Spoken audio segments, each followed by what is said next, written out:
When 9/11 happened in September of 2001, Jonathan J. Hopkins was a brand new graduate from the United States Military Academy at West Point.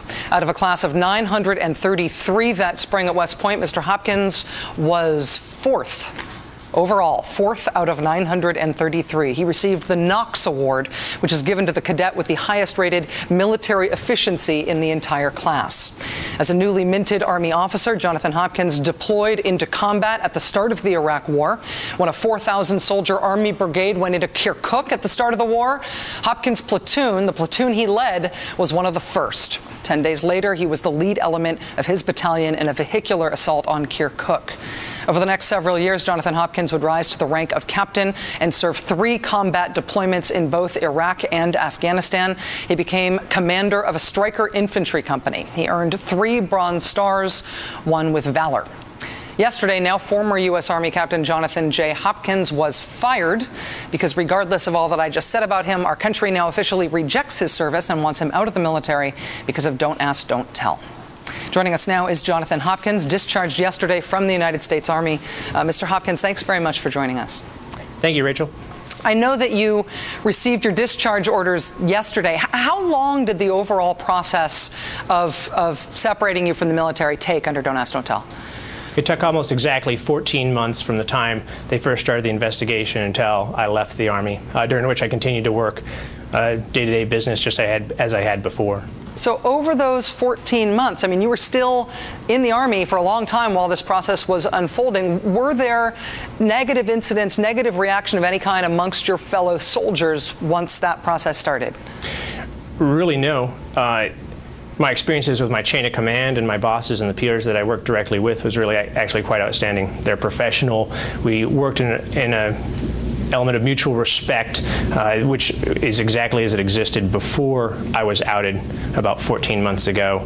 I've talked to people that used to be in my infantry company, some of whom may have assumed that I was gay beforehand because there's not too many unmarried captains and commanders in the Army. And even them, they assumed that when I was in the unit that maybe he's gay, but he's a good commander is exactly what they've said. And so that didn't really matter because what mattered is he took care of us. He trained us for combat. He worked well with all of us. So that's fundamentally what it came down to. I understand that you didn't voluntarily come out, that somebody else outed you to the Army without asking you to get into any details that you don't want to get into. Is that basically the situation? That's basically the situation, except for if I take you back 14 months, my battalion commander brought me in. It was the same day that it was announced that I was on promotion to major a year early, which only a small minority of the Army receives. At the same time, he said, but also you're under investigation for being gay. It really kind of exemplifies the paradox here that some of the people the Army judges to be among the best also might be taken out by this policy that isn't based on your performance, but instead on how you were born. So when he informed me of that, I talked to my chaplain for a couple hours just to make sure I was making the right choice, and I walked back into his office and I told him what the truth was, because I essentially had assumed, I came to the conclusion that I'd lived a government-mandated lie to cover up who I was, to actually have to fib a bit so that I wasn't ever telling anybody that I was gay. And that lie really just had to come to an end. It was time to just be honest. That's what we're dedicated to from the time we entered West Point all through our military career. Duty, honor, country, or the Army values of honor, integrity, they matter. And I thought that applied here. How much did you think about the prospect of the policy being changed? The prospect that if you just held on long enough, the policy might be changed and you might be okay to stay in without lying? I know that I and even some of my friends who I also know who are gay have thought a lot about it. It's really just kind of like a survivor mentality to a point. I mean, you're focused mostly on your job, but this is a constant, severe distraction. It causes you to be paranoid, etc. And so during that time, you're just hoping you can make it to a situation that nobody's going to find a reason to want to out you, or somebody might not find out accidentally, and that you can just make it until the policy changes, which everybody seems to assume is going to happen in the next year or two. Are you angry? I mean, after giving the Army more than 10 years of your life, after West Point, after 3 combat tours, I mean, to find yourself a civilian for the first time today, do you feel mad?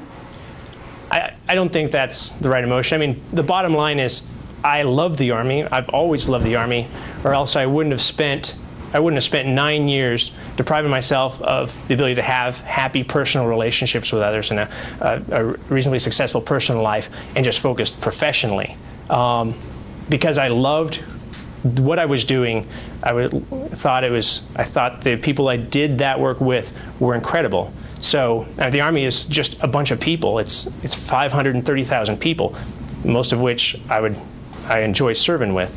So I can't be mad at the Army, although this whole process has gone through its times of devastation initially, a bit of anger and bitterness for a brief period of time, and that's best gotten over, and then going through a period of sadness that, yes, I'm getting out, and a degree of understanding and trying to learn from this period of adversity, because given the experience and the negative aspects of this experience, the only thing that can be gotten from it is to learn and to grow. What is next for you? After this, I'm heading out to Georgetown here in just a few days to study national security policy for a master's degree in that. I expect that, I mean, this whole issue with me leaving the military has kind of left its mark as well. So certainly I'm going to do what I can to help change the policy, help people see the light that judging people based on their performance is what has always mattered in the military, whether we're overturning segregation or integration of women, or with this issue. That's what matters to keeping soldiers alive. So serving in whatever capacity I can to help along with that, whether it's working with groups like Nights Out or OutServe, a newly formed one that has quite some potential to have impact. That's something that I hope to be involved in, because we all care about trying to do the right thing by the soldiers in our military. Captain Jonathan Hopkins fired from the U.S. Army under Don't Ask, Don't Tell policy as of yesterday.